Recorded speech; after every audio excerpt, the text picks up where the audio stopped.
হযরতে হান্না আল্লাহ রাব্বুল আলামিনের পক্ষ থেকে সুসংবাদ পাওয়ার পরে যেদিন তিনি নিশ্চিত হলেন যে আমার গর্ভে একটা সবল সুস্থ সন্তান আছে, সেদিন তিনি আল্লাহর কাছে কাকুতি মিনতি করে শুকরিয়া আদায় করতেছেন। ওগো আল্লাহ, আমি আপনার কাছে চেয়েছিলাম, আপনি আমাকে সন্তান দান করেছেন। আমি এতদিন পর্যন্ত সন্তানহীন অবস্থায় ছিলাম।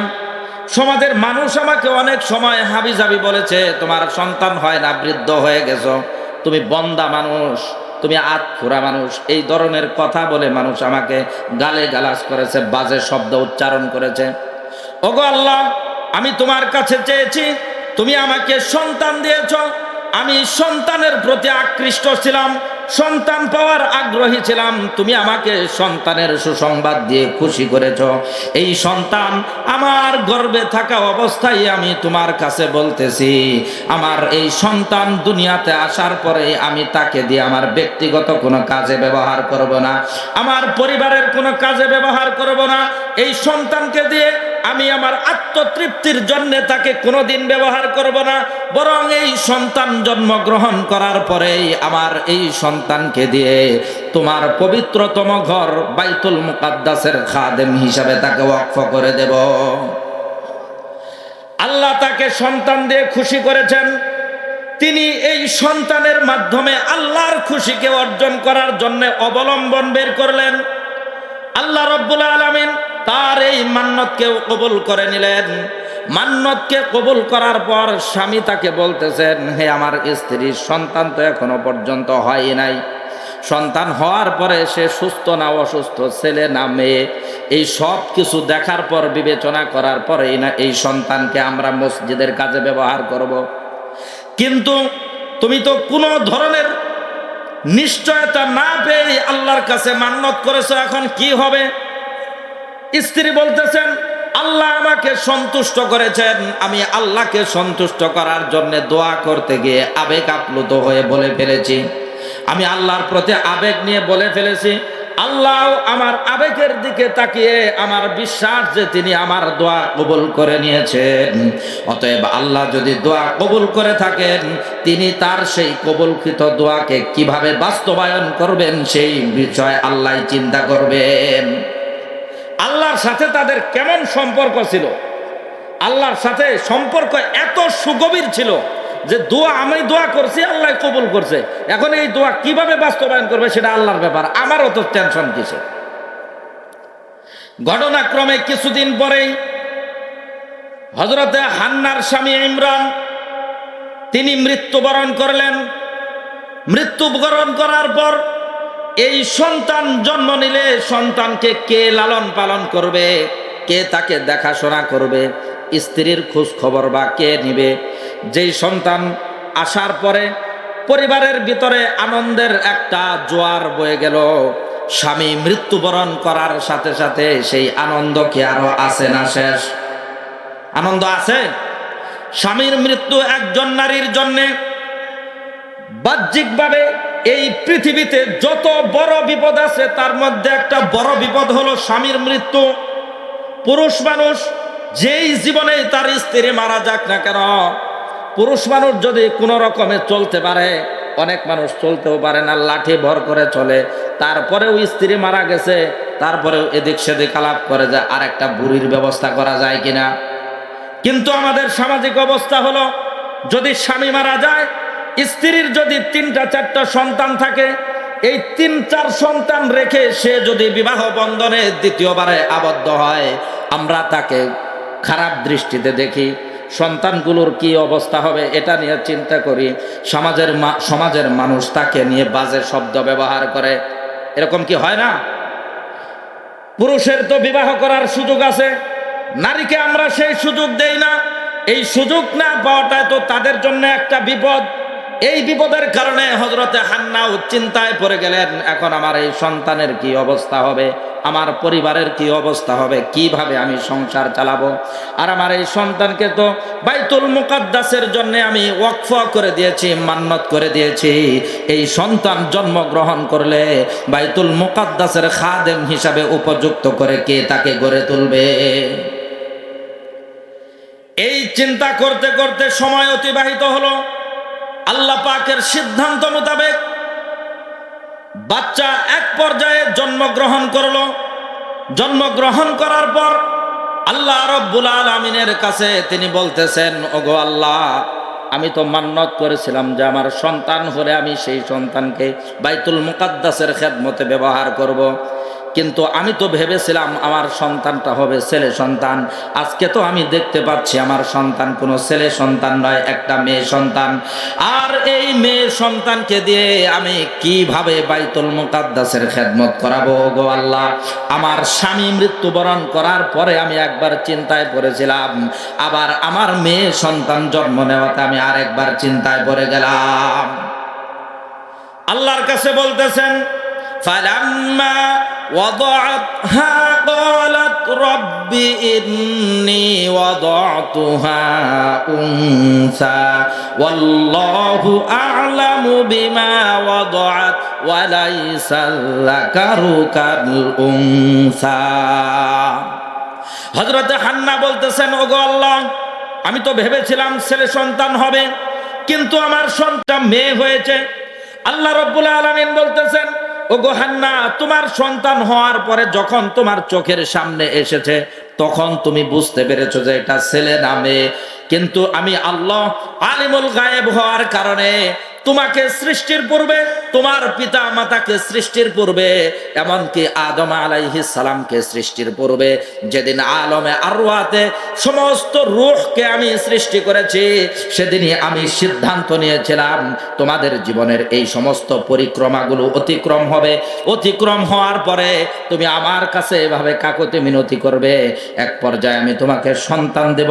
তোমার সেই সন্তান কোনো ছেলে সন্তান হবে না, সেটা একটা মেয়ে সন্তানই হবে। হান্না, তুমি এত দিনে কিসের চিন্তা করতেছ? এটা তো আমি আগের থেকেই জানি, অতএব এত টেনশনের কোনো কারণ নাই। সন্তান যেহেতু জন্ম নিয়েছে, এখন তোমার যে করণীয়, তুমি তোমার সেই দায়িত্বগুলো পালন করো। হযরতে হান্না আল্লাহর কাছে জিজ্ঞাসা করলেন, ওগো আল্লাহ, এখন আমার দায়িত্ব কি? আল্লাহর পক্ষ থেকে তাকে জানিয়ে দেওয়া হলো, এখন তোমার দায়িত্ব হলো, এই দায়িত্ব শুধু তোমার নয়, সমস্ত মানুষের দায়িত্ব, সমস্ত পিতামাতা, সমস্ত অভিভাবকের দায়িত্ব। সেই দায়িত্বকে খুব ভালোভাবে শুনে রাখেন।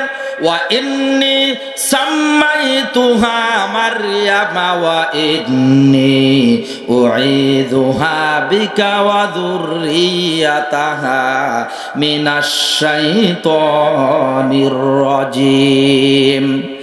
সন্তান জন্মগ্রহণ করার পরে অভিভাবক যারা আছেন, দায়িত্বশীল যারা আছেন, পিতামাতা যারা আছেন, তাদের দায়িত্ব হলো প্রথমেই দুইটা দায়িত্ব। এক নম্বরের দায়িত্ব হলো সন্তানের জন্য এমন একটা নাম রাখা, যেই নাম শোনার সাথে সাথে বোঝা যাবে যে এটা ছেলে না মেয়ে, মুসলিম না অমুসলিম। এই দুইটা জিনিস যেন নাম শোনার সাথে সাথে পার্থক্য করা যায়।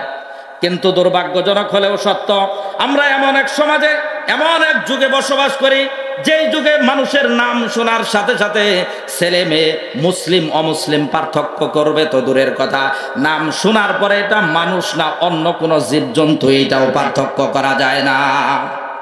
এটা কি বাড়তি কিছু বললাম? নাম যে রাখে, ছেলের নাম রাখে বুলেট, এই বুলেট নাম শুনে এটা কি বুঝবেন আপনি? হ্যাঁ, বুলেট নাম শুনলে এটা কি কোনো মানুষের নাম বোঝা যায়? আরো এইরকম আজগবি অনেক নাম আবিষ্কার করছি আমরা। এই সমস্ত নাম রাখলে ক্ষতিটা হয় কি? ক্ষতি হলো সন্তানের নাম যেই রকম রাখবেন, ওর নামের একটা প্রভাব চরিত্রের ভিতরে অটোমেটিক জন্মের পর থেকেই পড়বে। এরপরে এই সন্তানকে আপনি বুড়া বয়সে যাওয়ার পরে যখন দেখবেন যে আপনার কথা শুনে না, আপনি বলেন ডান দিকে যাইতে, ও যায় বাম দিকে, আপনি বলেন সামনের দিকে যাইতে, ও পিছনের দিকে 3 কদম যাওয়ার পরে তারপরে জিজ্ঞেস করে যে কি বলছিলা। এই রকম উল্টাপাল্টা করার কারণ হলো ওই যে পিতামাতার যে দায়িত্ব ছিল জন্মের সাথে সাথে, এই দায়িত্ব আমরা ঠিক মতো পালন করি নাই, এজন্য আমাদের সন্তানগুলো উল্টাপাল্টা করে। দ্বিতীয় নম্বরের কাজ হলো সন্তান জন্মগ্রহণ করার সাথে সাথে এই সন্তানের জন্য আল্লাহর কাছে আশ্রয় প্রার্থনা করা, যে ওগো আল্লাহ, আপনি আমার এই সন্তানকে শয়তানের কুমন্ত্রণার থেকে রক্ষা করুন, শয়তানের আশ্রয় থেকে আমার সন্তানকে রক্ষা করুন। এটা রক্ষা করার এই পদ্ধতি, এই আমল করার পদ্ধতি কি? রাসূল করিম সাল্লাল্লাহু আলাইহি ওয়াসাল্লাম আমাদেরকে শিক্ষা দিয়েছেন, তোমাদের যখন সন্তান জন্ম নেবে, সন্তান জন্ম নেওয়ার সাথে সাথে তাকে পৌত পবিত্র করার পরে তার ডান কানে আজান, বাম কানে ইকামত শোনায়া দিবে। কিন্তু আমাদের সমাজ ব্যবস্থা পরিবর্তন হওয়ার কারণে যদি ছেলের টার্গেট থাকে যে ছেলে হোক, ঘটনাক্রমে মেয়ে হলে আজান দিবে তো দূরের কথা, দেখতেও যায় না। আবার যদি আশা থাকে যে মেয়ে হোক, কিন্তু ঘটনাক্রমে হয়েছে ছেলে, কিন্তু তার জন্য করণীয় দায়িত্বগুলো পালন করবে তো দূরের কথা, দেখতেও যায় না। এরকম ভালো মানুষ আমাদের সমাজে আছে না নাই? আল্লাহ তাআলা তাদেরকে বোঝার তৌফিক দান করুন। ছেলে বা মেয়ে যেটাই হোক, এই জায়গায় কারোর কোনো ক্ষমতার দখল আছে? তাহলে একচাটিয়া ভাবে যে আমরা আমাদের স্ত্রীদের উপরে, আমাদের মা বোনদের উপরে দোষারোপ করি যে তোর পেট থেকে খালি মেয়েই হয়, ছেলে হয় না। আপনার যদি এত ক্ষমতা থাকে তাহলে আপনি একটা ছেলে বানায় নেন, এত ঝামেলা না করিয়া, এত দোষারোপ না করিয়া। নিজে এত ক্ষমতা আছে, আপনার স্ত্রীর যদি ক্ষমতা থাকে, নারীর চাইতে পুরুষের শরীরের শক্তি, মেধা শক্তি, কর্ম ক্ষমতা সবকিছুই তো বেশি। তা আল্লাহ আপনাকে সব দিক দিয়ে ক্ষমতা বেশি দেয়া দিছে। আপনার স্ত্রী মেয়ে জন্ম দিছে, আপনার ক্ষমতা বেশি, আপনি একটা ছেলে বানায় নেন, ঝামেলা শেষ। এই শক্তি কারোর হবে না। অতএব ছেলে হোক বা মেয়ে হোক, এই জায়গায় কেউ যদি অসন্তুষ্ট হয়, সে ছেলে বা মেয়ের প্রতি অসন্তুষ্ট হলো না, আল্লাহর কুদরতের প্রতি অসন্তুষ্ট হলো। আর কোন ব্যক্তি যদি আল্লাহর কুদরতের প্রতি অসন্তুষ্ট হয়, আল্লাহর সক্ষমতা, আল্লাহর ফয়সালার প্রতি কোনো ব্যক্তি যদি অসন্তুষ্ট হয়, আল্লাহর ফয়সালা নিয়ে কেউ যদি বাজে মন্তব্য করে, তার ঈমান থাকে না, শেষ। আল্লাহ তাআলা আমাদেরকে বোঝার তৌফিক দান করুন। মেয়ে সন্তান হওয়ার কারণে আমরা যে অসন্তুষ্ট হচ্ছি, এই অসন্তুষ্টির মাধ্যমে মূলত আমরা আমাদের ঈমানকে হারিয়ে যাচ্ছি। আল্লাহ রাব্বুল আলামিন শিক্ষা দিলেন, তুমি তোমার সন্তানের নাম রাখো মারিয়াম। আর দ্বিতীয় নম্বরের কাজ হলো এই সন্তানের ব্যাপারে আল্লাহর কাছে আশ্রয় প্রার্থনা করো, গো আল্লাহ, আপনি আমার সন্তানকে শয়তানের প্ররোচনা থেকে রক্ষা করুন। হাদিস শরীফে রাসূল করিম সাল্লাল্লাহু আলাইহি ওয়াসাল্লাম বলেন, কোন সন্তান যখন জন্মগ্রহণ করার পর শয়তান এসে তার পেটের ভিতরে আঙ্গুল দিয়ে এইভাবে খোঁচা মারে, ধাক্কা মারার পর বাচ্চা হঠাৎ করে কান্না করে ওঠে। কান্না করার কারণে এই বাচ্চার প্রতি শয়তানের একটা প্রভাব ছোট থেকেই পড়ে থাকে। আর ওই সময় যদি রাসূলুল্লাহর সুন্নতগুলো আমরা পালন করি, রাসূলুল্লাহর সুন্নতের বরকতে আল্লাহ আমাদের সন্তানগুলিকে শয়তানের সকল প্রকার প্ররোচনা থেকে হেফাজত করবেন। এজন্যে কমপক্ষে এই দুইটা কাজ, সন্তান জন্ম নেওয়ার পরে একটা ভালো নাম, যেই নাম শোনার সাথে সাথে ছেলে বা মেয়ে, মুসলিম না অমুসলিম, এই দুইটা জিনিস যেন পার্থক্য করা যায়। দ্বিতীয় নম্বরের কাজ হলো শয়তানের কুমন্ত্রণার থেকে আল্লাহর কাছে আশ্রয় প্রার্থনা করব। আর সেটার পদ্ধতি হলো ডান কানে আজান, বাম কানে ইকামত শোনায় দেব। হযরতে হান্না তার সন্তানের নাম রাখলেন এবং ডান কানে আজান, বাম কানে ইকামত শোনায় দিলেন। এরপরে এই সন্তানকে লালন পালন করতেছেন, আল্লাহর কাছে জিজ্ঞাসা করতেছেন, ওগো আল্লাহ, এখন আমার করণীয় কি? আল্লাহ রাব্বুল আলামিন তার প্রতি ইলহাম করলেন, ওগো হান্না, দুধ পান করার যতদিন করাইতে হবে ততদিন আপনার কাছে রাখেন, ততদিন আপনি লালন পালন করেন। এই সন্তানের যখন দুধ পান করার সময় শেষ হবে, তারপরে এই সন্তানকে বাইতুল মুকাদ্দাসে পেশ করতে হবে। বাইতুল মুকাদ্দাসের লোকেরাই তাকে লালন পালন করবে। শুধু লালন পালন করবে না, নিজেদের সন্তানদের চাইতেও বেশি আদর যত্ন করে লালন পালন করবে। হযরতে হান্না তাকে দুধ পান করাচ্ছেন। দুধ পানের সময় শেষ হওয়ার পরে একদিন তিনি তার এই বাচ্চাকে কোলে নিয়ে বাইতুল মুকাদ্দাসের সামনে গিয়ে হাজির হয়ে, বাইতুল মুকাদ্দাসের তখনকার অবস্থা ছিল, বর্তমানে বাইতুল্লাহ শরীফ মক্কা শরীফের ভিতরে সব সময় যেই রকম মানুষ চতুর্পার্শ্বে আছেই, দিন রাত সব সময়। যারা হজ করতে গেছেন, উমরা করতে গেছেন, তারা তো জানেন নাকি? হজ হাজী সাহেব নাই এখানে? কেউ হজ বা উমরা করছেন এমন কেউ নাই? দিন রাতের সব সময় মক্কার আশপাশে সব সময় লোক আছে। কোন সময় একটু ভিড় কম, কোন সময় একটু বেশি। কিন্তু মানুষ নাই এরকম কোনো একটা সময় যায় না, সব সময় মানুষ আছে। বাইতুল মুকাদ্দাসের তখনকার অবস্থা ছিল, ওই যুগে বাইতুল মুকাদ্দাসের অবস্থাও ছিল, সব সময় সেখানে মানুষ, কিছু না কিছু মানুষ থাকতোই। হযরত হান্না বাইতুল মুকাদ্দাসের সামনে গেলেন, সেখানে গিয়ে মানুষকে সম্বোধন করে বললেন, হে বাইতুল মুকাদ্দাসের ইবাদতে মগ্ন ব্যক্তিরা, আমি সেই মহিলা যার স্বামী কিছুদিন পূর্বে এই বাইতুল মুকাদ্দাসের ইমাম ছিলেন, তিনি মৃত্যুবরণ করেছেন হযরতে ইমরান। তিনি মৃত্যুবরণ করার আগেই আমার এই সন্তান যখন গর্ভে আসে, আমি আল্লাহর কাছে মান্নত করেছিলাম, ওগো আল্লাহ, আপনি যদি নিরাপদে সুস্থ অবস্থায় এই সন্তানকে আমাকে দান করেন, তাহলে আমার এই সন্তানকে আমি আপনার পবিত্র ঘর বাইতুল মুকাদ্দাসের খাদেম হিসাবে লালন পালন করে তাকে ওয়াকফ করে দেব। আজকে আমি আমার এই সেই সন্তানকে নিয়ে এখানে উপস্থিত হয়েছি। এই সন্তানকে নিয়ে লালন পালন করে খাদেম হিসাবে উপযুক্ত করে গড়ে তোলার জন্য কে তাকে লালন পালন করবে, কে তাকে তার দায়িত্ব গ্রহণ করবে, এমন কেউ আছে কিনা?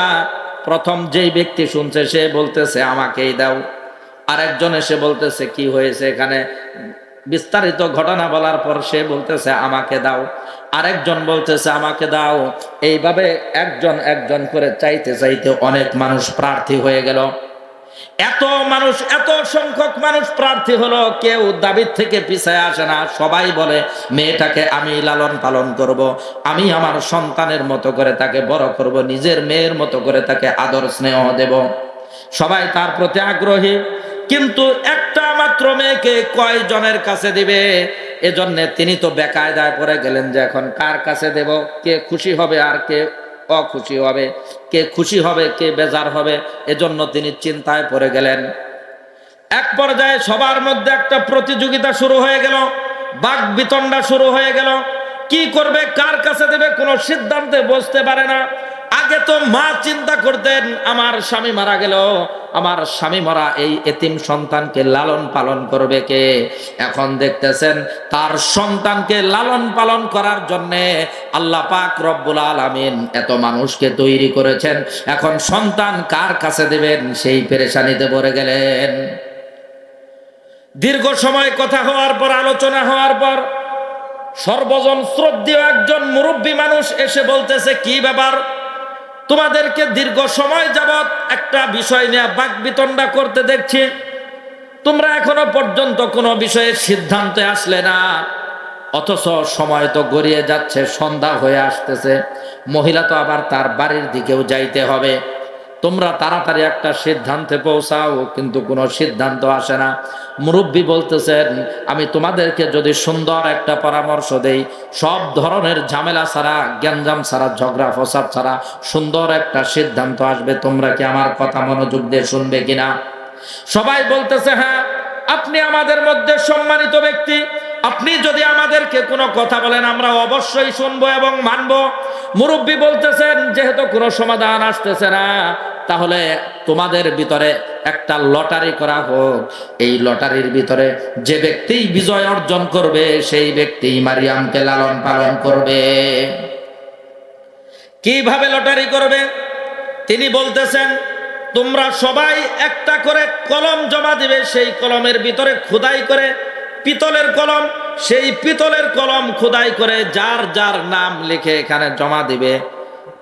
তারপর লটারি হবে, এই লটারিতে যে ব্যক্তি বিজয় অর্জন করবে সেই ব্যক্তি মারিয়ামকে লালন পালন করবে।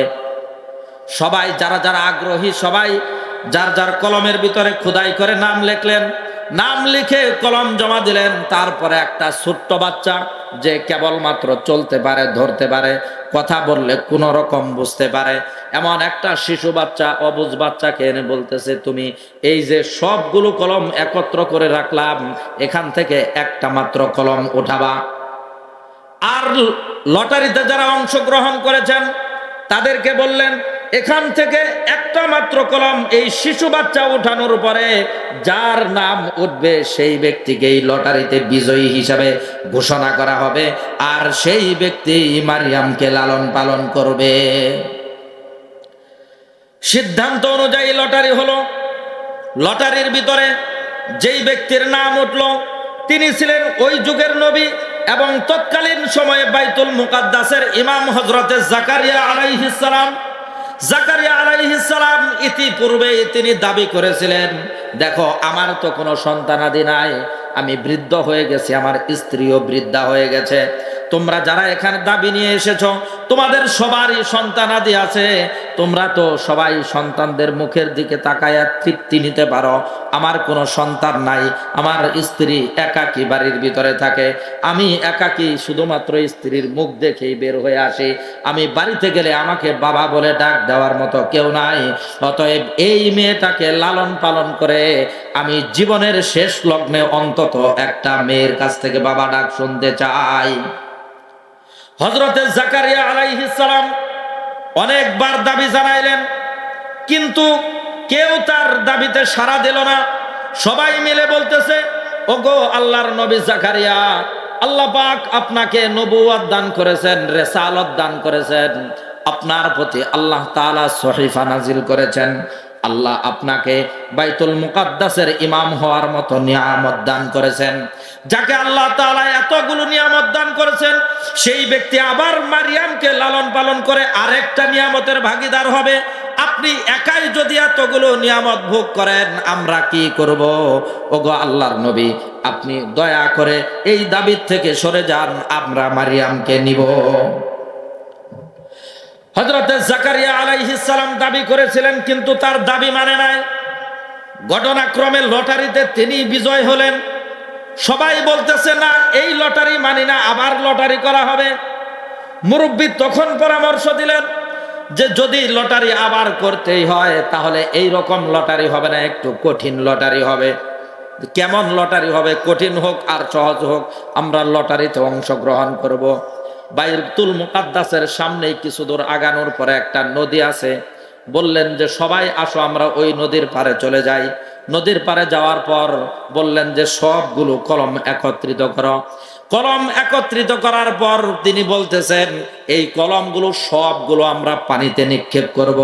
পানিতে নিক্ষেপ করার পর যেই কলমগুলো স্রোতের সাথে ভেসে যাবে তারা লটারিতে পরাজয় বরণ করবে, আর যেই কলমটা স্রোতের উল্টা দিকে ভেসে যাবে সেই ব্যক্তি বিজয় অর্জন করবে। আচ্ছা, কলমটা কিসের ছিল আপনাদের কি মনে আছে? হ্যাঁ, এখন পিতলের কলম পানির মধ্যে ছেড়ে দিলে এইটা উল্টা দিকে কি আর সোজা দিকে কি পানির উপরে বাইসা থাকবে? লটারি তো একটু কঠিনই। তিনি তো আগেই বলছেন যে একটু কঠিন লটারি হবে। যখন এই ঘোষণা দিছে কিছু সংখ্যক মানুষ যাদের ভিতরে একটু সন্দেহ যে আমাদের ভাগ্যে কি না কি আছে, কি না কি হবে, তারা বলতেছে এইটা লটারি হইলো, পিতলের জিনিস পানির ভিতরে ঢেল দেব, আর এইটা আবার বাইসা থাকবে, উল্টা সোজা আবার কি আছে, আমাদের লটারি লাগবে না, আমরা যে পাবো না এটা আমার বিশ্বাস হয়ে গেছে। যাই, আমাদের মুসলমানদের মধ্যেও কিছু মানুষ আছে যে যখন যাই কিছুই করুক না কেন, এটা শুধু মুসলমান না, সব মানুষ মাত্রই অনেক সময় অনেক কাজের ভিতরে দ্বিধা দ্বন্দ্বে ভোগে, যে কি না কি করতেছে, হইলো কি হইলো না, ভুল হইলো না শুদ্ধ হইলো, এরকম এক দ্বিধা দ্বন্দ্বে পড়ে। এরকম একবার এক হিন্দু আর মুসলমান দুইজনে কথা বলতে বলতে এক পর্যায়ে তাদের ভিতরে এই কথা আসছে, মুসলমান বলতেছে আমার আল্লাহ ঠিক আছে, হিন্দু বলতেছে আমার ভগবান ঠিক আছে।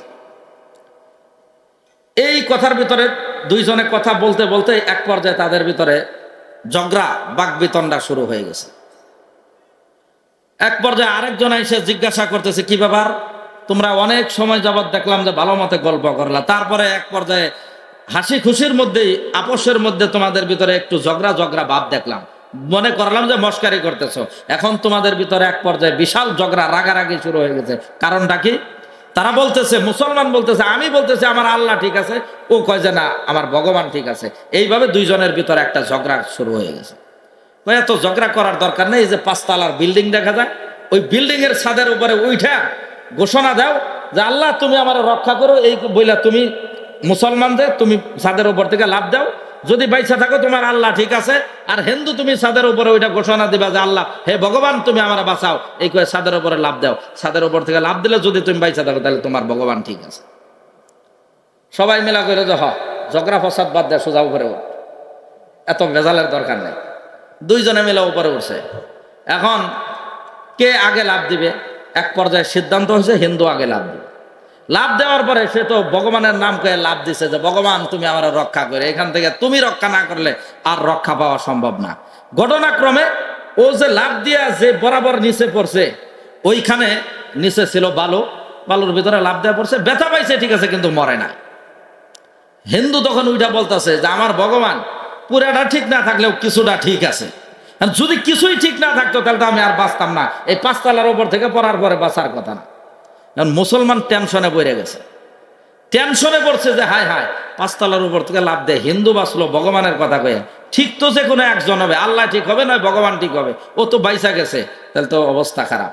এজন্য বলছে আল্লাহ তোমার নামে লাভ দিলাম, তুমি আমার রক্ষা করো। এই বইলা লাভ দেয়া হেরে কইতেছে ভগবান তুমিও একটু দেখো।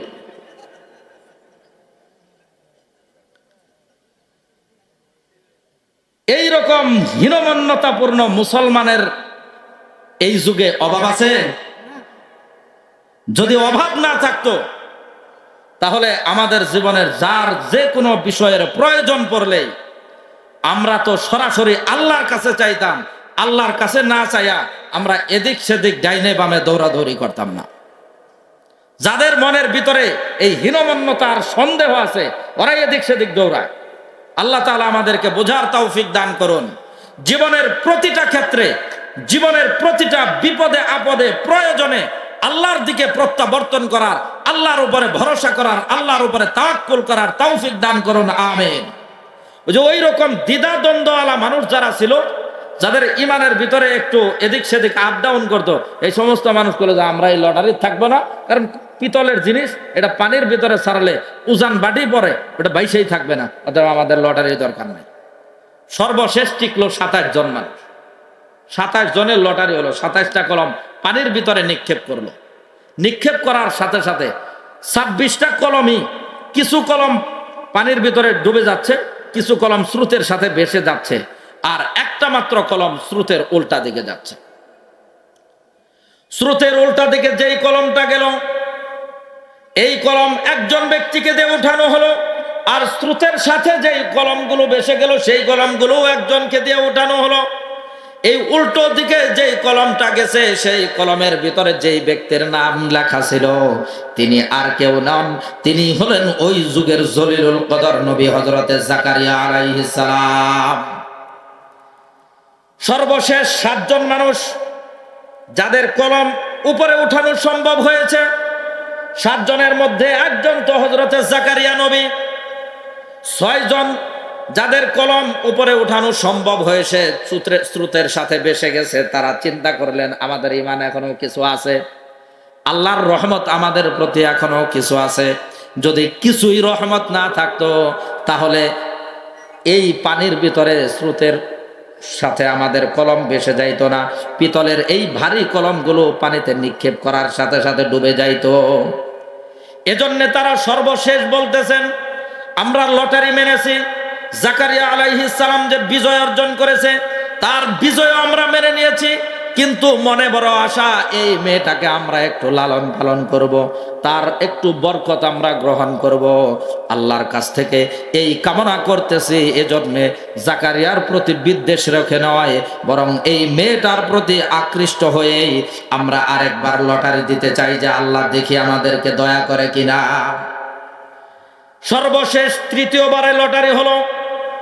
তৃতীয়বারের লটারির পদ্ধতি ছিল কলম যেগুলো স্রোতের উল্টো দিকে যাবে তারা এই লটারিতে পরাজয় বরণ করবে, একটা মাত্র যেই কলম স্রোতের সাথে ভেসে যাবে তারা সেই ব্যক্তি মাত্র বিজয় অর্জন করবে। তৃতীয়বারের লটারি দেওয়ার পর সেই লটারিতেও যিনি বিজয় অর্জন করলেন তিনি হলেন হযরতে জাকারিয়া আলাইহিস সালাম। হযরতে জাকারিয়া আলাইহিস সালাম 3 লটারিতে বিজয় অর্জন করার পরে মেয়েটাকে আনন্দ চিত্তে কুলে নিলেন। কুলে নিয়ে তিনি বাড়ির দিকে রওনা করলেন। বাড়ির দিকে রওনা করার পর তার বাড়ির গেটের সামনে গিয়ে দাঁড়িয়ে স্ত্রীকে ডাক দিচ্ছেন, ওগো স্ত্রী গেট খোলো, একটা খুশির সংবাদ নিয়ে তোমার কাছে এসেছি। স্ত্রী ভিতর থেকে আওয়াজ দিচ্ছেন, স্বামী হে, আপনি তো এর আগেও বাড়িতে ঢুকছেন, আমার কাছে অনুমতি নেওয়ার তো আপনার কোনো প্রয়োজন নাই, কারণ আমাদের বাড়িতে অন্য কোনো মানুষ নাই, আমি স্ত্রী, আপনি স্বামী, আমার কাছে আসতে আপনার আবার কিসের সিগন্যাল বা অনুমতি লাগবে? স্বামী বলতেছে, ওগো আমার স্ত্রী, আল্লাহ পাক রব্বুল আলামিন আজকে আমাকে একটা দয়া করেছেন, সেই দয়া নিয়ে আমি তোমার সামনে এসেছি, আল্লাহর সেই রহমত নিয়ে আমি তোমার সামনে এসেছি। অতএব তুমি গেট খোলো, গেট খোলার পরে আমি তোমার সামনে যাব, তুমি সেই সুসংবাদ, সেই আল্লাহর সেই রহমতটাকে তুমি স্বচক্ষে দেখে অবলোকন করে শুকরিয়া আদায় করবে। স্ত্রী বলতেছেন, স্বামী হে, আপনি একটু বলুন সেই রহমত কি? স্বামী বলতেছে, না, তুমি দরজা খুলে তারপরে ভিতরে আসার পরে দেখবে। স্ত্রী দরজা খুলে দিলেন। স্বামী সন্তানকে নিয়ে ভিতরে যাওয়ার পর স্ত্রী জিজ্ঞাসা করতেছেন, স্বামী হে, এত সুন্দর বাচ্চা আপনি কোথায় পেলেন? স্বামী সব ঘটনা বললেন। ঘটনা বর্ণনা করার পরে স্ত্রী সন্তানকে কুলে নিলেন, চুমা দিচ্ছেন, আদর করতেছেন, বুকে জড়ায় নিচ্ছেন। সন্তানকে পেয়ে তিনি এত আনন্দিত হয়েছেন, এত পরিমাণে আনন্দ ইতিপূর্বে আর কোনোদিন হন নাই। একজন মানুষ যার কোনোদিন সন্তান হয় না, যৌবনকাল পার করে বার্ধক্যজনিত অবস্থায় পৌঁছে গেছে, এখন মৃত্যুজনিত বিভিন্ন রোগে বারবার আক্রান্ত হয়। এই বয়সে কোনো ব্যক্তি যদি একজন সন্তান পায়, সেটা তার জন্য আনন্দ না কষ্টের বিষয়? অবশ্যই আনন্দ। এর চাইতে বড় আনন্দ আর কিছুই হতে পারে না। আমার ভাইরা, এই যে একটা মেয়েকে লালন পালন করার জন্যে এতগুলো মানুষ আগ্রহ প্রকাশ করলো। আমাদের এই দেশে আগে এরকম অবস্থা ছিল, কোনো বাচ্চা যদি হেফজখানায় লেখাপড়া করত, সেই বাচ্চাটাকে জাগির নেওয়ার জন্যে, খাবার খাওয়ানোর জন্য মানুষ প্রতিযোগিতা করত। এটাকে বরকতের বিষয় মনে করত, যে একটা বাচ্চা আমার বাড়িতে খাবার খেয়ে কুরআনের হাফেজ হবে, এটা বড় সৌভাগ্যের বিষয়। কিন্তু সময় পরিবর্তন হয়ে আমাদের অবস্থা এখন এমন হয়েছে, অন্যের সন্তানকে খাবার খাওয়ায় হাফেজ বানানোর সুযোগ দিব তো পরের কথা। আগে তো এক সময় প্রতি বছর অন্তত শীতের সিজনে একবার, আবার গরমের সিজনে, আম কাঁঠালের সিজনে একবার, এই দুইবার নিজের আত্মীয় স্বজনদেরকে দাওয়াত করে খাওয়াইতো। সেই সিস্টেমও চলে গেছে। এমনকি যেই পিতামাতা যারা আমাদেরকে দিন রাত কষ্ট করে লালন পালন করে বড় করেছেন, সেই পিতামাতাকে খোঁজ নেওয়ার মতো সময় আমাদের হয় না। নাকি বাড়তি কিছু বললাম? এখন সময়টা এমন আসছে যে যত বেশি ধনী হয়, ধনী হইলে, টাকা পয়সা হইলে তার বাপ মা তো আরো বেশি আরামে থাকার কথা, কিন্তু এই ধনীর সাথে সাথে এত ব্যস্ত হয়, শীতের দিনে বাপ মাকে এই কথা জিজ্ঞেস করার সময় থাকে না যে তোমার লেপ খেতা কম্বল কিছু আছে কিনা, ঠান্ডা লাগছে কিনা, একটু ঔষধ লাগবে কিনা, কিছু খাবার লাগবে কিনা, এই কথা জিজ্ঞেস করার সময় থাকে না। এত পরিমাণে ব্যস্ততা। যখন আজরাইল আসবে তারপরেও কি ব্যস্ততা থাকবে? সব ব্যস্ততা একেবারে ধূলিসাৎ হয়ে যাবে। আল্লাহ তাআলা আমাদেরকে বোঝার তৌফিক দান করুন।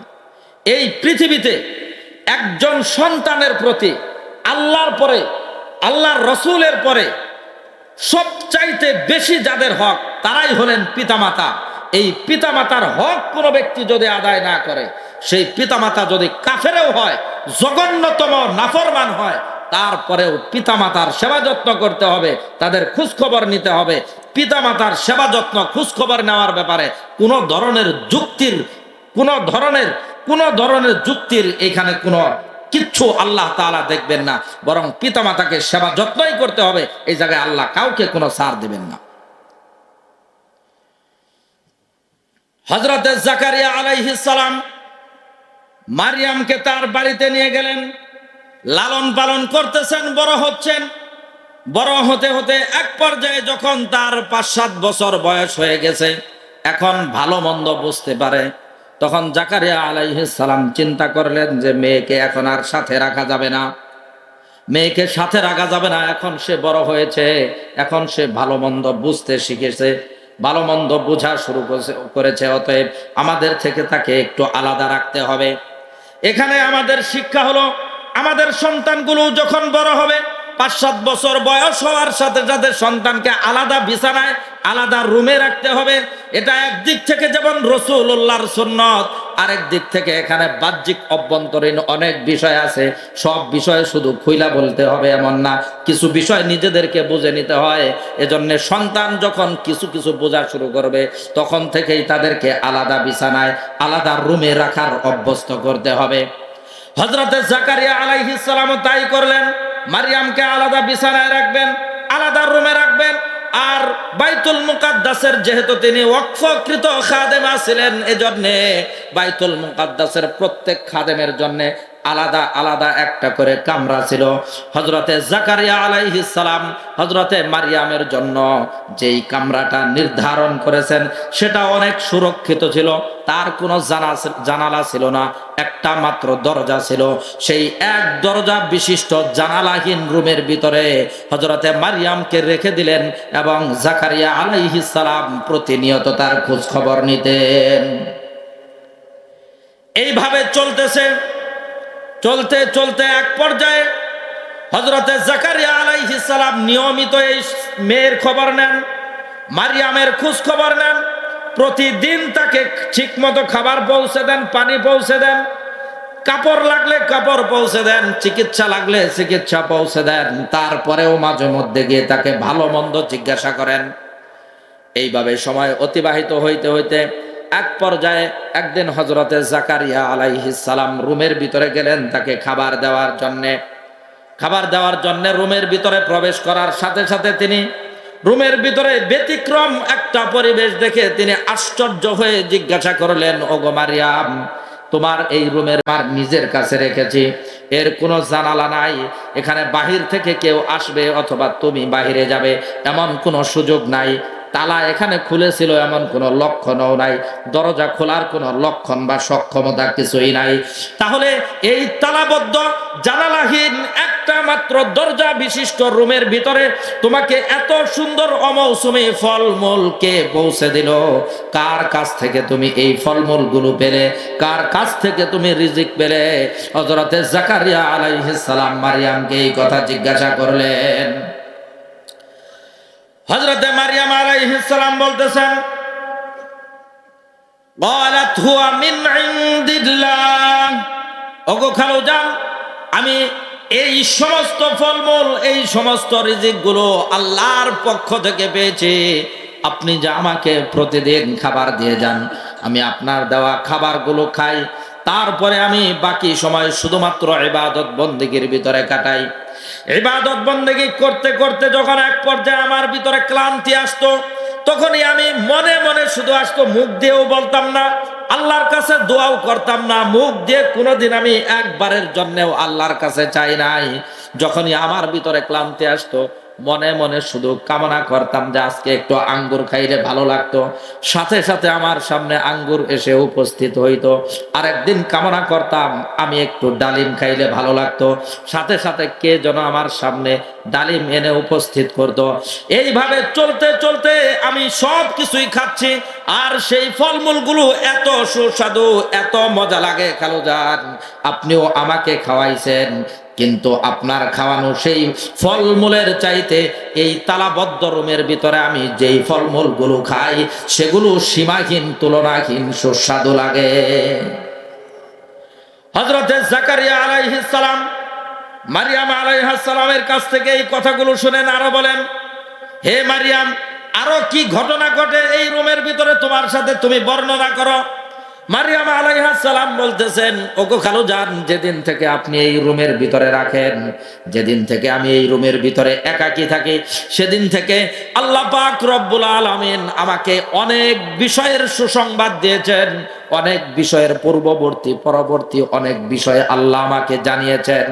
আজকে হঠাৎ করে আমি একাকিত্ব লাগার কারণে আল্লাহর কাছে আমি কামনা করলাম, ওগো আল্লাহ, আমি মেয়ে মানুষ, বাহিরে যাইতে পারি না, খেলাধুলা করতে মন চায়, তাও সুযোগ পাই না, ঘরের ভিতরে একাকী থাকি। আল্লাহ, আমার একটু খেলাধুলা করতে মন চায়, একাকী আজকে ভালো লাগতেছে না। আমি এই কথা মনে মনে কামনা করার সাথে সাথে আল্লাহ সুবহানাহু ওয়া তাআলা এই রুমকে এভাবে সুন্দরভাবে সুসজ্জিত করে দিয়েছেন। হযরতে জাকারিয়া আলাইহিস সালাম এই কথাগুলো শোনার পর রুম থেকে বের হয়ে দৌড়ে মসজিদের মেহরাবে চলে গেলেন। মসজিদের মেহরাবে গিয়ে আল্লাহর কাছে দোয়া করলেন, ওগো আল্লাহ, মারিয়াম একজন ছোট্ট মানুষ, তার উপরে এখনো পর্যন্ত আপনার কোনো বিধান ফরজ হয় নাই, সে একেবারে ছোট মানুষ, আমার স্ত্রীর সাথে থাকা অবস্থায় সে কিছুমাত্র কথাবার্তা শিখেছে, প্রাতিষ্ঠানিক কোনো জ্ঞান তার নাই, আসমানি জ্ঞানও তার নাই। আল্লাহ, এই ছোট্ট মানুষটাকে আমি একটা রুমের ভিতরে রেখে দিয়েছি। সে টুকটাক তোমার ইবাদত বন্দেগী করে, যখন মন চায় একটু তোমাকে ডাকে, তোমার তাসবিহ পাঠ করে। ওগো আল্লাহ, এরকম একটা ছোট্ট মেয়েকে তালাবদ্ধ রুমের ভিতরে রাখার পরে তোমাকে ডাকলে যদি তুমি তাকে অমৌসুমী ফলমূল দিয়ে এভাবে সন্তুষ্ট করতে পারো, আল্লাহ, আমার অন্তরের ভিতরে এই বিশ্বাস দৃঢ়ভাবে জন্ম নিয়েছে, তোমার কাছে যদি আমি চাওয়ার মতো চাইতে পারি, এই বৃদ্ধ বয়সেও তুমি আমাকে সন্তান দিয়ে ধন্য করতে পারো। আল্লাহর কাছে হযরতে জাকারিয়া আলাইহিস সালাম দোয়া করা শুরু করলেন। দোয়া করতে করতে এক পর্যায়ে তিনি বলে ফেললেন, ওগো আল্লাহ, আপনি যদি এই মুহূর্তে এই দোয়া অবস্থায় আমাকে সন্তানের সুসংবাদ না দেন, আমি দোয়ার থেকে বিরত হব না। যতক্ষণ পর্যন্ত আপনি আমাকে সন্তানের সুসংবাদ না দিবেন, ততক্ষণ পর্যন্ত আমি আজকে এই মেহরাব থেকে বের হব না। তার কাকুতি মিনতির এক পর্যায়ে আল্লাহ পাক রব্বুল আলামিন ঘোষণা দিলেন, আন্নাল্লাহা ইউবাশশিরুকা বিয়াহইয়া মুসাদ্দিকাম বিকালিমাতিম মিনাল্লাহ ওয়া সাইয়্যিদাও ওয়া হাসুরাও ওয়া নাবিয়্যাম মিনাস সালিহিন। আল্লাহ পাকের কাছে হযরতে জাকারিয়া আলাইহিস সালাম শুধুমাত্র সন্তান চেয়েছিলেন, আর কোনো কয়েদ লাগান নাই, কোন ধরনের গুণাবলী উল্লেখ করেন নাই যে আমাকে এমন সন্তান দিব হবে, এই রকম সন্তান দিতে হবে, এই সমস্ত গুণাবলী থাকতে হবে। শুধুমাত্র আল্লাহর কাছে চেয়েছেন। আল্লাহর কাছে চাওয়ার মতো এমন ভাবে তিনি কামনা করেছিলেন, এমন ভাবে কাকুতি মিনতি করেছিলেন, আল্লাহর কাছে তার দোয়া পছন্দনীয় হওয়ার কারণে আল্লাহ পাক রব্বুল আলামিন সুসংবাদ দিচ্ছেন, ওগো জাকারিয়া, আমি আল্লাহ রব্বুল আলামিন তোমাকে সুসংবাদ দিচ্ছি, তোমার সন্তান হবে। সেই সন্তান হবে, সন্তানের নাম রাখবে ইয়াহইয়া। সে হবে সত্যবাদী, সে কোনোদিন মিথ্যা কথা বলবে না। আমি তাকে আসমানের জ্ঞান দান করব, আমি তাকে নবুয়ত দান করব। এতগুলো সুসংবাদ সহ আল্লাহ পাক রব্বুল আলামিন যখন হযরতে জাকারিয়া আলাইহিস সালামকে এই সংবাদ দিলেন, সাথে সাথে হযরতে জাকারিয়া আলাইহিস সালাম আল্লাহর শুকরিয়া আদায় করতে করতে বাড়ির দিকে চলে গেলেন। আল্লাহ পাক রব্বুল আলামিনের কাছে একবার তিনি চেয়েছেন, আমাদের অন্তরের ভিতরে এই কথা জাগতে পারে, এই অনুভূতি জাগতে পারে যে তিনি তো আল্লাহর নবী ছিলেন, নবী হওয়ার কারণে তিনি চেয়েছেন, আর আল্লাহ তাকে দান করেছেন। এখানেও আল্লাহর নবী আমাদের জন্য সুসংবাদ রেখেছেন। বনি ইসরাইলের নবীদেরকে আল্লাহ সুবহানাহু ওয়া তাআলা যেই পরিমাণ মর্যাদা দিয়েছেন, উম্মতে মুহাম্মদের একজন ব্যক্তি সে যদি সব সময় আল্লাহর আনুগত্য স্বীকার করে নেয়, আল্লাহর গোলামীকে স্বীকার করে নেয়, আল্লাহর দাসত্বকে স্বীকার করে নেয়, হাদিস শরীফে রাসূল কারীম সাল্লাল্লাহু আলাইহি ওয়াসাল্লাম বলেন, উলামা ও উম্মতি কাআম্বিয়াই বনি ইসরাঈল আলাইহিস সালাম। উম্মতে মুহাম্মদের একজন ব্যক্তি, যে ব্যক্তি আল্লাহকে জানে, আল্লাহর বিষয়ে জ্ঞান অর্জন করে, আল্লাহর দ্বীন সম্পর্কে জানে, জানার পরে আল্লাহর সাথে সুসম্পর্ক করে, আল্লাহর বিধানগুলি যথাযথভাবে পালন করে, এমন একজন নেককার ব্যক্তিকে আল্লাহ সুবহানাহু ওয়া তাআলা বনি ইসরাইল যুগের নবীর সমান মর্যাদা দান করবেন। তাহলে নবী যদি আল্লাহর কাছে দোয়া করে সন্তান পায়, আমরা আল্লাহর কাছে দোয়া করলে কি আল্লাহ আমাদেরকে দিবে না? কি বলেন, দিবে না? সন্তান না পাওয়া এটা একটা বিপদ। আল্লাহর কাছে যদি আমরা চাইতে পারি, চাওয়ার মতো চাই, আল্লাহ অবশ্যই দান করবেন। আল্লাহর কাছে আমরা চাইতে পারি না বলে আল্লাহ আমাদেরকে দেন না। আল্লাহর কাছে যে পাই না, এটা আল্লাহর দেওয়ার ঘাটতি নয়, বরং আমাদের চাওয়ার ঘাটতি। জোরে বলেন ঠিক কিনা? মাঝখান থেকে আমি আপনাদেরকে যে আল্লাহর কাছে চাইলেই যে পাওয়া যায়, সাধারণ মানুষেও যে পায়, এরকম একটা গল্প শোনাই। এক লোক অনেকবার অনেক দিন যাবত মানুষের কাছে শুনতেছে, অমুক এলাকায় একজন পীর সাহেব আছে, পীর সাহেবের কাছে যায়া বয়াত পড়লে, তার কাছ থেকে কথাবার্তা শুনলে, বিভিন্ন ধরনের সে যে নসিহত করে, এই নসিহত গুলো শুনলে তোমার জীবন পরিবর্তন হয়ে যাবে। লোকটা পীর সাহেবের খোঁজ খবর নেওয়ার জন্য একদিন পীর সাহেবের বাড়িতে গেলেন। বাড়িতে যায়া তিনি তার মজলিসে বসলেন। বসার পরে পীর সাহেব দেখতেছেন যে খুব সুন্দর নসিহত করতেছেন তার বক্তবিন্দুদেরকে। নসিহতের মধ্যে অনেক নসিহতের মধ্যে এটাও একটা নসিহত ছিল যে যখন যে কোনো ধরনের বিপদের সম্মুখীন হবে, যে কোনো ধরনের প্রয়োজন দেখা দিবে, সাথে সাথে আল্লাহর উপরে ভরসা করে আল্লাহর কাছে চাইবে। আল্লাহর উপরে ভরসা যদি তুমি ঠিক মতো করো, আল্লাহ তোমাকে দিয়ে দিবে। মুরিদের কাছে এই কথাটা পছন্দ হয়েছে যে পীর সাহেব আমাকে তার নিজের দিকে আকৃষ্ট না করে আল্লাহর সাথে সম্পর্ক করতে বলছে। এজন্য পীরের উপদেশ পছন্দ হয়েছে। সাথে সাথে পীরকে বলছে যে হুজুর, আমি আসছিলাম আপনাকে যাচাই করার জন্য, কিন্তু প্রথম দিনেই আপনার কথা, আপনার উপদেশ আমার কাছে ভালো লেগেছে, আপনি আমাকে বায়াত করে নেন। পীর সাহেব তাকে বায়াত করছেন। বায়াত করার সাথে সাথে মুরিদ বলতেছেন, হুজুর আপনার দাওয়াত থাকলো, আপনার যেদিন সুযোগ হয় সেদিন আপনি আমার বাড়িতে যাবেন। পীর সাহেব বলতেছেন যে আমার তো অনেক বক্তবিন্দু, অনেকের বাড়িতেই যাইতে হয়, তো তোমার বাড়িতে যাইতে গেলে তো অনেক দিনের সময়ের ব্যাপার, এর আগে যারা দাওয়াত দিচ্ছে তাদের বাড়িতেও তো যাইতে হবে। সে বলল যে হুজুর ঠিক আছে, সমস্যা নাই, আপনার যেদিন মর্জি হয় সেদিনই আমার বাড়িতে যাবেন। পীর সাহেব বলতেছেন আচ্ছা তোমার বাড়িতে তো যাবো, কিন্তু আমি একা কেমনে যাব, তোমার বাড়ি তো আর আমি চিনি না। সে বলতেছে হুজুর আপনি আমার বাড়িতে যাবেন, এটা তো আমার জন্য সুনসিব, এটা আমার জন্য সৌভাগ্য। আপনি যেদিন যাবেন আপনি তার আগের বৈঠকে আমাকে শুধু জানাইবেন, আমি নিজে আইসা রাহাবারি করে আপনাকে নিয়ে যাব। হুজুর আপনি আমার বাড়িতে যাবেন, বাড়ি চিনবেন না, আর এই চিন্তা আপনার করতে হবে, আমি নিজে আইসা নিয়ে যাব। প্রথম দিনেই প্রথম সাক্ষাতে এতগুলো কথা হয়ে গেল। ঘটনাক্রমে এই মুরিদের বাড়ি আর পীরের বাড়ির মাঝখানে ছিল একটা নদী।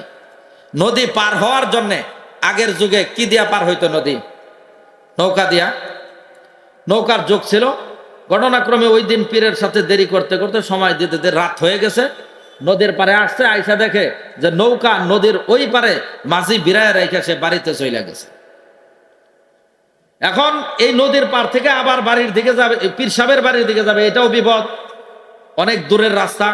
আবার নদীর পারে একাকী থাকবে, এটাও তো বিপদ। বাড়িতে যদি যাইতে না পারে তাও বিপদ, কোন দিকে যাবে, যেটা করবে সেটাই বিপদ। সবকিছু মিলাইয়া তিনি চিন্তা করলেন যে এটা তো আমার জন্য একটা বড় বিপদ। আর আমার পীর সাহেব আমাকে উপদেশ দিয়েছেন যে কোনো বিপদে আল্লাহর উপরে ভরসা করতে হবে। আচ্ছা এটা আমার বিপদ, আমি আল্লাহর উপরে ভরসা করে নদীর উপর দিয়ে রওনা করলাম, দেখি আল্লাহ আমারে রক্ষা করে কিনা।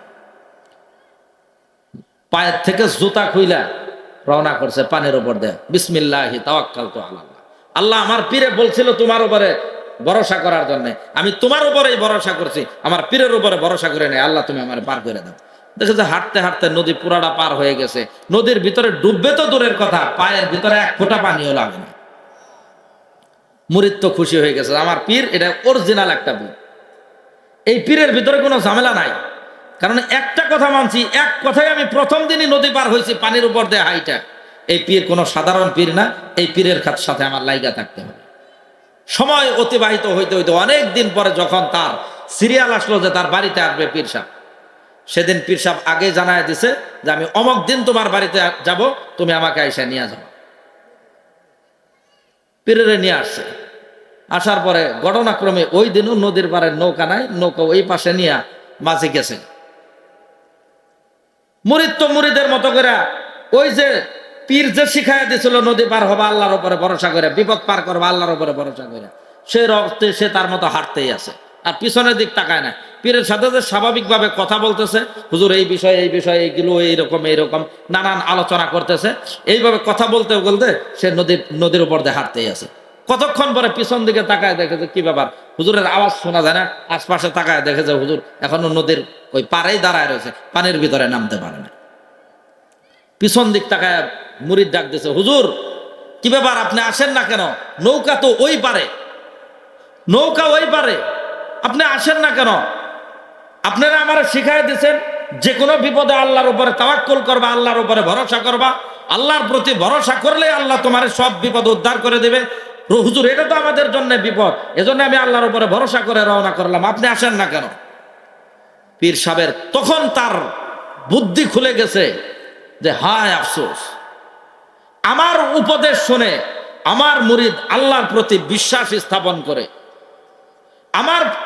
আমার উপদেশ শুনে আল্লাহর প্রতি বিশ্বাস নিয়ে সে নদী পানির উপর দিয়া নদী পার করার মতো যোগ্যতা অর্জন করেছে। কিন্তু আমি পীর, আমি শুধু ওদেরকে এইরকম সুন্দর সুন্দর উপদেশ দিছি আমার পেটকে ভারী করার জন্যে, যার কারণে আমি ধান্দা করেছিলাম আমার পেটের, আমার পেট পূর্ণ হয়েছে। মুরিদ ধান্দা করেছিল আল্লাহকে পাওয়ার জন্যে, এজন্য আল্লাহ তাকে তার সাথে সম্পর্ক করে দিয়েছে, আল্লাহ তাকে পুরস্কার ঠিকই দিয়েছে, আমি মাঝখান থেকে বঞ্চিত হয়ে গেলাম। মুরিদ হুজুরকে ডাকতেছে, হুজুর বলতেছে, এরে মুরিদ, তোরে আমি বুঝাইছিলাম, তোরে আমি উপদেশ দিছিলাম, কিন্তু আমার উপদেশগুলো আমার মুখ থেকে তোর হৃদয়ে আসর করেছে, কিন্তু আমার হৃদয়ে আসর করে নাই, আমার পেটের ভিতরে আসর করেছে, যার কারণে আমার কথা শুনে তুই নদী পার হইতে পারতেছস, আমি নদী পার হইতে পারতেছি না। আমরা এই ঘটনার থেকে যে বিষয়টা বুঝলাম, আল্লাহর কাছ থেকে পাওয়ার জন্যে পীর আর মুরিদ সর্বোচ্চ 10 বছর বয়স, 10 বছর বয়স হইলেই এরকম বিশাল একটা মসজিদ, তাও এমন একটা মসজিদ যেই মসজিদের ভিতরে গোটা পৃথিবীর থেকে মানুষ যায়। আজকের যুগে তো মসজিদের ভিতরে কারেন্ট আছে, ফ্যান আছে, এসি আছে শান্তি গ্রহণ করার জন্যে, তারপরেও মসজিদের ভিতরে মুসল্লি খুঁজে পাওয়া যায় না। বিশেষ করে রমজানের তারাবিতে চাষটলের ভিতরে দাঁড়ায় আমরা কয়েক ঘন্টা খেলা দেখতে পারি, কিন্তু মসজিদের তারাবির ভিতরে মাত্র 1 ঘন্টা সময় দাঁড়ায় থাকতে পারি না।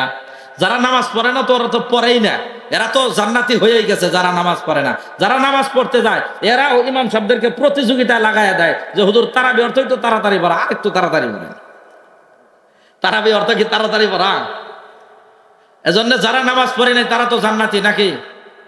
হ্যাঁ, যারা নামাজ পড়ে নাই তাদেরকে নামাজ পড়া শুরু করতে হবে, আর যারা নামাজ পড়েন তাদেরকে অনুরোধ নামাজকে ধীরস্থিরতার সাথে পড়ব। আল্লাহ আমাদেরকে তৌফিক দান করুন, আমিন। হযরতে মারিয়াম আলাইহিস সালাম মসজিদ একাকী গরমের সিজনে একাকী পরিষ্কার করেছেন। সেই যুগে তো ফ্যান ছিল না, এসি ছিল না যে একটু প্রশান্তি গ্রহণ করবেন। ফ্যান এসি থাকবে তো দূরের কথা, এই ইলেকট্রিক আবিষ্কার হয় নাই, কারেন্টই তখন আবিষ্কার হয় নাই। এমন একটা যুগে হযরতে মারিয়াম আলাইহিস সালাম মসজিদ একাকী পরিষ্কার করে একেবারে ক্লান্ত হয়ে গেছেন, একেবারে দুর্বল হয়ে গেছেন। ছোট্ট মানুষ একাকী গরমের ভিতরে মসজিদ পরিষ্কার করে তিনি গোসল করার জন্য গেছেন। যখনই তিনি গোসলখানায় গেছেন, গোসলখানায় যাওয়ার সাথে সাথে সেই গোসলখানার ভিতরে দেখতেছেন একজন টাটকা যুবক মানুষ তার সামনে দাঁড়িয়ে আছে। মারিয়াম আলাইহিস সালাম তাকে দেখার সাথে সাথে বলতেছেন, ইন্নী আউযু বিররহমানি মিনকা ইন কুনতা তাকিয়া। হে ভাই, তুমি কে? কেন তুমি এখানে আসলে? আমি একজন সতী সাধবী পৌত পবিত্র নারী। আমি আজ পর্যন্ত একজন পুরুষের সাথে এভাবে একাকী সাক্ষাৎ করব তো দূরের কথা, যাদের সাথে আমার দেখা করা জায়েজ নাই এরকম মানুষের সাথে দেখাও করি নাই, কথাও বলি নাই। তুমি কোন সাহসে আমার এই গোসলখানার ভিতরে প্রবেশ করলে? তিনি জবাব দিচ্ছেন, ইন্নামা আনা রাসূলু রাব্বিক লিআহাবালাকি গুলামান জাকিয়া। আমি কোনো মানুষ নই, আমি তোমাদের কোনো আদম সন্তান নই, আমি হলাম আল্লাহর পক্ষ থেকে প্রেরিত একজন ফেরেশতা। তোমার কাছে এসেছি একজন পৌত পবিত্র সন্তানের সুসংবাদ দেওয়ার জন্যে। হযরতে মারিয়াম আলাইহিস সালাম বলতেছেন, এটা কিভাবে সম্ভব? আমার তো বিবাহ হয় নাই, আজ পর্যন্ত কোনো পুরুষের স্পর্শও আমার গায়ে লাগে নাই, আজ পর্যন্ত কোনো পুরুষের সাথে আমি অন্যায়ভাবে একটা কথাও বলি নাই, তাহলে আমার কিভাবে সন্তান হবে? এটার কি সম্ভব নাকি? তিনি বলতেছেন, আল্লাহ যদি চান এটা এভাবেই সম্ভব। হুয়া আলাইয়া হাইয়িনুন, আল্লাহর কাছে এটা খুবই সহজ, এটা কঠিন কোনো কাজ নয়। আল্লাহ যেভাবে চান সেভাবেই হবে, তোমার চিন্তা করার কোনো কারণ নাই। মারিয়াম আলাইহিস সালাম বলতেছেন, চিন্তার কোনো কারণ নাই। তুমি তো বলতেছো আমার তো বিবাহ হয় নাই, সমাজের মানুষ আমাকে নিয়ে বাজে মন্তব্য করবে, করবে না? সমাজের মানুষ আমাদেরকে নিয়ে বাজে মন্তব্য করবে, সমাজের মানুষ আমাকে গালমন্দ করবে। তিনি বলতেছেন, না না, তোমাকে সমাজের মানুষ গালমন্দ করলেও তোমাকে নিয়ে বাজে কথা বললেও আল্লাহর পক্ষ থেকে এটা তোমার জন্য পরীক্ষা। আর আল্লাহর পরীক্ষায় যদি তুমি উত্তীর্ণ হতে পারো, আল্লাহ পাক রব্বুল আলামিন এর বিনিময়ে তোমাকে দুনিয়াতে সম্মানিত করবেন, আখিরাতে তোমাকে অনন্ত অসীম নিয়ামত জান্নাতের মেহমান বানাবেন। হযরতে মারিয়াম আলাইহিস সালাম তিনি বলতেছেন, না, এটা কোনো অবস্থায় সম্ভব নয়। ফেরেশতা মারিয়াম আলাইহিস সালামের হাতের ভিতরে ধরে তার জামার আস্তিনের ভিতর দিয়ে এভাবে ফু দিলেন। ফু দিয়ে তিনি চলে গেলেন। চলে যাওয়ার পর হযরতে মারিয়াম আলাইহিস সালাম গোসল করে তার রুমের ভিতরে চলে গেলেন। শরীরের ভিতরে অন্যরকম এক পরিবর্তন অনুভব করতেছেন। কয়েকদিন পরেই তিনি বুঝতে পারলেন যে আমি এখন আর আগের মতো একাকী নাই, আমার গর্ভে একটা বাচ্চা আছে। আমার গর্ভের বাচ্চার কথা যদি সমাজের মানুষ জানতে পারে, মসজিদের ইবাদতকারী ব্যক্তিরাও যদি জানতে পারে, কেউ এটা মেনে নেবে না, সবাই আমাকে গালমন্দ করবে, বাজে কথা বলবে। তিনি চিন্তা করতেছেন কি করা যায়, কিভাবে কি করবেন। এক পর্যায়ে তিনি সিদ্ধান্ত নিলেন, যিনি আমাকে লালন পালন করে বড় করেছেন, আমি আমার খালার সাথে এই বিষয়টা একটু পরামর্শ করি। তিনি তার খালা হযরতে জাকারিয়া আলাইহিস সালামের স্ত্রীর কাছে গিয়ে বলতেছেন, ওগো খালাজান, আমার এই সমস্ত ঘটনা হয়েছে। ঘটনার পরে এখন আমি বুঝতে পারতেছি আমার গর্ভের ভিতরে একটা সন্তান আছে। সমাজের মানুষ তো আমাকে অনেক বাজে কথা বলবে খালা, আমার জন্য এটা আল্লাহর পক্ষ থেকে যেমন পরীক্ষা, কিন্তু ধৈর্য ধারণ করাও তো আমার কষ্ট হচ্ছে। ওগো খালা, এখন আমার কি করা যায়? খালা তাকে সান্ত্বনা দিচ্ছেন, ওগো মারিয়াম, চিন্তা করো না, কোনো ধরনের পেরেশানি করো না। আল্লাহ পাক রব্বুল আলামিন তোমার গর্ভের ভিতরে যেই সন্তান দিয়েছেন, এই সন্তান কোনো সাধারণ সন্তান নয়, এই সন্তান কোনো সাধারণ মানুষ নয়। আল্লাহ পাক রব্বুল আলামিন তোমার গর্ভে যেই সন্তান দিয়েছেন, এই সন্তান হবে এই যুগের একজন শ্রেষ্ঠ নবী, হযরতে ঈসা আলাইহিস সালাম। মারিয়াম আলাইহিস সালাম বলতেছেন, খালা আপনি কিভাবে বুঝলেন? তিনি বলতেছেন, আমি এভাবেই বুঝেছি, তোমার কামরার ভিতরে তোমার খালু যেদিন দেখেছিল অমৌসুমী ফলমূল, তিনি আল্লাহর কাছে দোয়া করেছিলেন, তার দোয়ার বরকতে আল্লাহ আমার গর্ভেও একটা সন্তান দিয়েছেন। সেই সন্তান প্রতিদিন প্রতিনিয়ত তোমার গর্ভের সন্তানকে সম্বোধন করে, প্রতিদিন সে সালাম পেশ করে এবং সম্মান করতে থাকে। মারিয়াম, এটা কি তুমি সহজ কিছু মনে করতেছো নাকি? তোমার সন্তানও হয় না, আমার সন্তানও হয় নাই। সমাজের মানুষ তোমাকে নিয়ে যত কথাই বলুক না কেন, আমার গর্ভের সন্তানটা যেহেতু তোমার সন্তানের প্রতি তাকায় বারবার সালাম পেশ করে, এতে আমি নিশ্চিত হয়েছি এটা সাধারণ কোনো সন্তান হবে না, এটা বিশেষ কোনো একটা সন্তান হবে। মারিয়াম আলাইহিস সালাম একজন মাত্র ব্যক্তির কাছ থেকে একটু সান্ত্বনা পেলেন। যাই হোক, একজন ব্যক্তি তো আমাকে একটু সান্ত্বনা দিয়েছেন, আমি একটু হলেও কষ্ট কিছুটা অনুভব কম করতেছেন।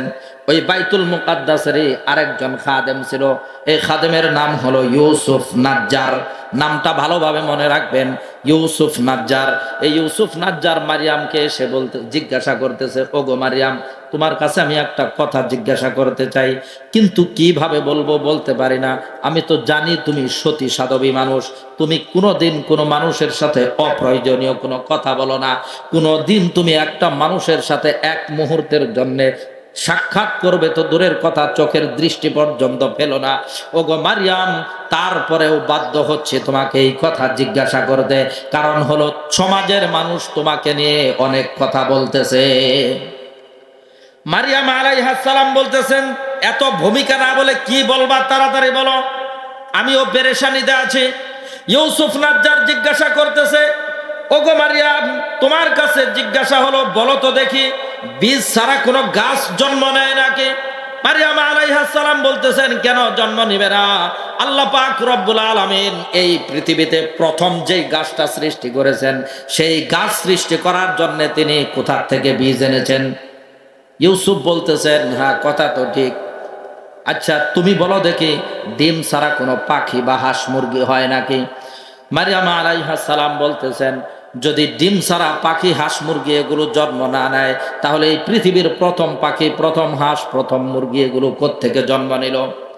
সে বলতেছে, ওগো মারিয়াম বলো দেখি, বাবা ছাড়া কখনো সন্তান জন্ম নেয় নাকি? মারিয়াম আলাইহিস সালাম বলতেছেন, তুমি তো এই কথা বলার জন্যই এতগুলো কথা বলতেছো, আমি বুঝতে পেরেছি। ওগো ইউসুফ নাজ্জার, তোমার কাছে জিজ্ঞাসা হলো, তুমি কি আল্লাহর একত্ববাদ এবং তার কুদরতে বিশ্বাস করো নাকি? ইউসুফ নাজ্জার বলতেছে, হ্যাঁ, আমি অবশ্যই আল্লাহর কুদরতে বিশ্বাস করি, আল্লাহর একত্ববাদে বিশ্বাস করি। মারিয়াম আলাইহিস সালাম বলতেছেন, যেহেতু আল্লাহর একত্ববাদ এবং কুদরতে বিশ্বাস করো, তাহলে তোমার কাছে আমার জিজ্ঞাসা হলো, তুমি বলো, আদম আলাইহিস সালামকে আল্লাহ সৃষ্টি করার জন্য কোন পিতার সাহায্য নিয়েছেন, কোন মায়ের সাহায্য নিয়েছেন, কোন ধরনের মডেলের অনুসরণ করেছেন? ইউসুফ নাজ্জার বলতেছেন, না, এর কোনোটাই করেন নাই, বরং তিনি নিজের থেকেই সৃষ্টি করেছেন। মারিয়াম বলতেছেন, ওগো ইউসুফ নাজ্জার, যেই আল্লাহ তাআলা পিতা ছাড়া আদমকে সৃষ্টি করতে পারেন, মাতা ছাড়া আদমকে সৃষ্টি করতে পারেন, কোন ধরনের পূর্ববর্তী মডেল ছাড়া, কোন ধরনের পূর্ববর্তী নকশা ছাড়া যেই আল্লাহ আদমকে সৃষ্টি করতে পারেন, সেই আল্লাহ চাইলে কি তার কুদরত প্রকাশ করতে পারে না? মারিয়াম আরো বলতেছেন, হে মারিয়াম, হাওয়াকে আল্লাহ তাআলা সৃষ্টি করেছেন কিভাবে তুমি জানো নাকি? আল্লাহ তাআলা আদম আলাইহিস সালামের শুধুমাত্র বাম পাজরের একটা মাত্র হাড় থেকে হাওয়া আলাইহিস সালামকে সৃষ্টি করেছেন। একজন পুরুষের পূর্ণাঙ্গ সহযোগিতা নেন নাই, মাত্র তার ভিতর থেকে একটা হাড় বের করেছেন, কোন ধরনের নারীর সংস্পর্শ নাই। এভাবেই আল্লাহ তাআলা হাওয়া আলাইহিস সালামকে সৃষ্টি করেছেন। তারপরে বহু সংখ্যক মানুষকে আল্লাহ তাআলা পিতা এবং মাতার মাধ্যমে মানুষ সৃষ্টি করতেছেন এবং কিয়ামত পর্যন্ত সৃষ্টি করবেন। আল্লাহ যদি চায়, অনেক নারী পুরুষ একত্রে মিলিত হয়, বছরের পর বছর, যুগের পর যুগ সংসার করে। আল্লাহ চায় না বলে তাদের গর্ভে একটা সন্তানও হয় না। অতএব গো ইউসুফ নাজ্জার, পিতা ছাড়া মাতা ছাড়া সন্তান হওয়া অথবা পিতা মাতা উভয়ে মিলিত হওয়ার পরেও সন্তান না হওয়া, এটা কারোর শক্তি সামর্থ্যের ভিতরে নয়, বরং আল্লাহ যার মাধ্যমে যতটুকু চান ততটুকুই হয়, এর বাহিরে কোনো কিছুই হয় না। ওগো ইউসুফ নাজ্জার, আল্লাহ পাক রব্বুল আলামিন মানুষ সৃষ্টির জন্য তার 4 রকমের কুদরত প্রকাশ করবেন। তার 4th নম্বরের কুদরত হলো শুধুমাত্র নারীর মাধ্যমে কোন ধরনের পুরুষের সংস্পর্শ ছাড়া একজন সন্তান সৃষ্টি করবেন। আর সেই সন্তান হলো আমার গর্ভের এই সন্তান, যাকে আল্লাহ নবুয়ত দান করবেন।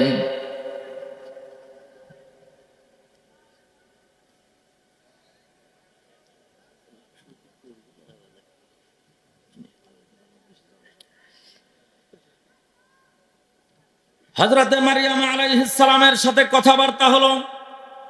এদিকে ইহুদিরা, ওই যে এখনকার সময়ের যে ইহুদি আছে, ওরা সব সময় মুসলমানদের অকল্যাণ কামনা করে, মুসলমানদেরকে এই পৃথিবীর থেকে ধূলিসাৎ করার জন্যে পৃথিবীর শুরু থেকে এখন পর্যন্ত ওরা সব ধরনের ষড়যন্ত্র করে যাচ্ছে। আজকের যুগেও করছে, ভবিষ্যৎ ইতিপূর্বেও করত। রাসূল সাল্লাল্লাহু আলাইহি ওয়াসাল্লামের যুগেও এরকম একটা ঘটনা হয়েছে। একবার হজের মৌসুম, এই হজের মৌসুমে সমস্ত মক্কার কাফের মুশরিক সমস্ত লিডারেরা পরামর্শ সিদ্ধান্তে বসলো। দারুন নদওয়াতে বসে তারা পরামর্শ করা শুরু করলো যে এই বছর হজের মৌসুমে মুহাম্মদকে জনবিচ্ছিন্ন করে ফেলতে হবে। যদি জনবিচ্ছিন্ন করতে না পারে, তাহলে মুহাম্মদের সাথে মানুষের সাথে অবাধে সম্পর্ক হয়ে যাবে, আর মানুষগুলো ইসলাম ধর্ম গ্রহণ করে বদ্দিন হয়ে যাবে। এজন্য কি করা যায়, কি করা যায়, এই ব্যাপারে এক একজন এক এক ধরনের পরামর্শ দিল। এক পর্যায়ে যেই সিদ্ধান্ত হলো সেটা হলো, আমরা হজের মৌসুমে বিভিন্ন রাস্তার পয়েন্টে পয়েন্টে দাঁড়িয়ে মানুষকে সতর্ক করব যে কেউ যেন, ওই যে একটা তাঁবু দেখা যায়, ওই তাঁবুর ভিতরে একটা পাগল বসে আছে, এই পাগলের সাথে কেউ যেন সাক্ষাৎ করতে না যায়। এই পাগলের ব্যাপারে মানুষকে সতর্ক করার জন্যে মক্কার বড় বড় লিডাররা রাস্তার প্রত্যেকটা পয়েন্টে পয়েন্টে অবস্থান নিল। অবস্থান নেওয়ার পরে সবাই মিলে একই কাজ করতেছে যে যারাই আসবে তাদেরকে আমরা সতর্ক করব। মানুষগুলো হজ করার জন্য আসে, আসার সময় সবাইকে বলে, এই যে তোমরা হজ করার জন্য আসছো, হজের প্রতিটা কাজ করবা সব কিছু করবা, কিন্তু কোনো অবস্থাতেই ওই তাঁবুর ভিতরে একজন পাগল আছে, তার সাথে কোনো অবস্থাতেই সাক্ষাৎ করতে যাবা না। ওই পাগলের কাছে সাক্ষাৎ করতে গেলে তোমরাও পাগল হয়ে যাবা। মানুষ চিন্তা করলো, কি ব্যাপার, যদি পাগলই যদি তাঁবুর ভিতরে বসা থাকে, জীবনে তো বহু পাগল দেখছি, সেও যদি পাগল হয়, তাহলে পাগলের ব্যাপারে আমাদেরকে সতর্ক করার জন্য কিছু কর্মচারী রাস্তার পয়েন্টে পয়েন্টে দাঁড় করায় দিলেই চলে। কিন্তু কর্মচারীদেরকে না দাঁড় করাইয়া, সাধারণ কোনো মানুষ পাগলের ব্যাপারে সতর্ক করার জন্য না দাঁড় করাইয়া, এরকম বড় বড় নেতারা এরকম দাঁড়াইছে। এত বড় বড় নেতারা পাগলের ব্যাপারে সতর্ক করতেছে, অন্য সব কাজ ফালায় রাইখায়, তাহলে এর ভিতরে অবশ্যই কোনো কাহিনী আছে। আর এই কাহিনী, এই ঘটনা, এটা কি হতে পারে? সবাই মিলে একটা ঘটনা আবিষ্কার করলো। সেটা হলো যে, যেহেতু বড় বড় নেতারা একটা পাগলের ব্যাপারে সতর্ক করতেছে, সাধারণ মানুষ দিয়েও সতর্ক করতে পারতো।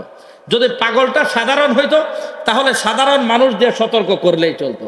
যেহেতু বড় বড় লিডাররা সতর্ক করতেছে পাগলের ব্যাপারে, তাহলে এই পাগলটাও সাধারণ পাগল না, এই পাগলটা একটা বড় ধরনের পাগল হবে।